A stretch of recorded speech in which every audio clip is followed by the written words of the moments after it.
लड़ाई हो रही थी, तो निशा कह रही मैंने कंटिन्यू नहीं करना तेरे साथ, मैं ब्लॉक कर रही हूँ तेरा नंबर। तो वो कहने लगा कि तूने अगर मेरे को ब्लॉक किया तो मैं मार डालूंगा तेरे को। हमने नहीं लिया सीरियस, हमने सोचा चलो कई बार बात कर लेते हैं नॉर्मल, लेकिन वो नॉर्मल नहीं था। वो प्लान करके फतेहगढ़ अपने घर जा रहा था, तो वहीं से वो वापिस आ गया कि मैंने मिलना है। 8:30 बजे उसने गाड़ी नीचे लगा ली, 8:30-9 बजे के टाइम पे कहती निशा नीचे आ जा। निशा कहती दीदी मैं आधे 1 घंटे में बात करके आ रही हूँ। मैंने कहा चल टाइम से आ जाइए। उसने उसको गुमराह किया और उसको उस रोड पे कभी नहीं गई ज़िंदगी में, वो उस रोड पे ले गया ऐसे सुनसान एरिया में जहाँ पे कैमरा तक नहीं लगा। अभी आपने जो क्लिप सुनी है वो निशा की बहन का है और वो बता रही हैं कि उनके बहन के साथ क्या हुआ है। लेकिन सबसे पहले जानते हैं कि निशा कौन थी, कहाँ की रहने वाली थी और कहाँ पर रह रही थी और उनके साथ क्या हुआ है। निशा हिमाचल के मंडी के एक छोटे से गांव की रहने वाली थी और वो चंडीगढ़ में रहकर पढ़ाई कर रही थी। वो पीजी में रहती थी और वहाँ पे एयर होस्टेस की पढ़ाई कर रही थी। पढ़ाई के दौरान ही 5 महीने पहले उनकी मुलाकात युवराज से होती है।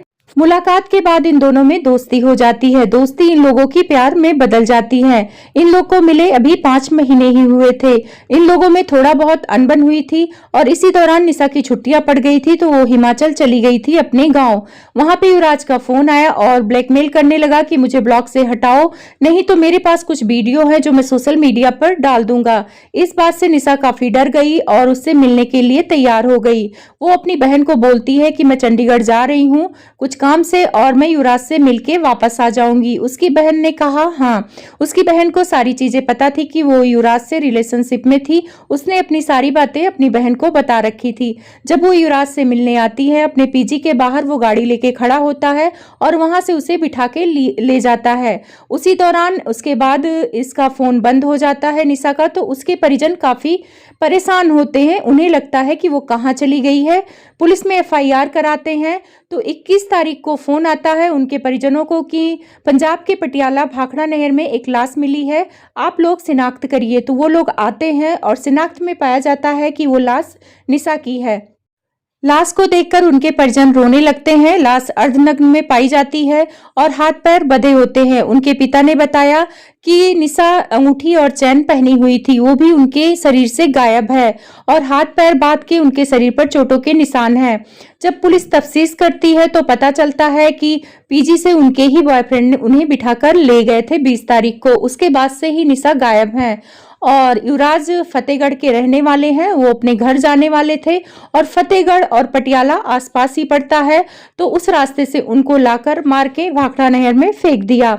अब उनके परिजन चाहते हैं कि न्याय हो। वैसे युवराज को अरेस्ट कर लिया गया है। अरेस्ट करने के बाद पता चलता है कि युवराज पहले से शादीशुदा है और उनकी बीवी ऑस्ट्रेलिया से आने वाली है और उनकी एक बेटा भी है। इससे वो बहुत परेशान थे और ये सारी चीजें निशा को पता लग गई थी कि ये शादीशुदा हैं, झूठ बोल रहे हैं। तो इन लोगों में झगड़ा लड़ाई हो रहा था, इसीलिए निशा ने ब्लॉक कर दिया था और इसी वजह से युवराज इनसे झगड़ा कर रहे थे कि मुझसे मिलो और उनको बार बार धमकी दे रहे थे, ब्लैकमेल कर रहे थे।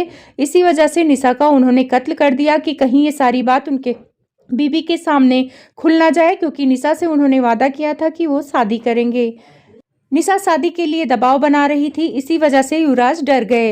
निशा को पहले पता नहीं था कि ये शादीशुदा है और इसी सारी चीजों को लेकर निशा और इनके बीच अनबन हो गई। जब निशा को पता चला कि ये कुंवारे नहीं है, इन्होंने झूठ बोला है, इसीलिए निशा ने बोला था कि अब ये रिश्ता मैं तुम्हारे साथ नहीं रखूंगी और वो छोड़ना चाहती थी, वो निकलना चाहती थी इस रिश्ते से। लेकिन युवराज को ये पसंद नहीं था। वो ब्लैकमेल कर रहे थे और निशा को भी साथ रखना चाहते थे और अपनी बीवी को साथ रखना चाहते थे। इसी वजह से निशा का उन्होंने कत्ल कर दिया, क्योंकि निशा ने उनकी बात नहीं मानी। अब निशा के परिजन चाहते हैं कि उन्हें कड़ी से कड़ी सजा मिले। उनकी बहन कह रही है हिमाचल से बहुत सारी लड़कियां पंजाब पढ़ने आती हैं, अगर ऐसा माहौल रहेगा तो पंजाब आने वाली लड़कियां डरेंगी और इनको कड़ी से कड़ी सजा मिले। लोग डर रहे हैं कि ये पुलिस में है तो कहीं छूट ना मिले। अब देखा जाए आगे कि इनको छूट मिलती है कि इन्हें सजा मिलती है। वैसे कानून प्रणाली पर तो सबको अपने भरोसा है और सख्त से सख्त इनको सजा मिले, हम लोग यही चाहते हैं।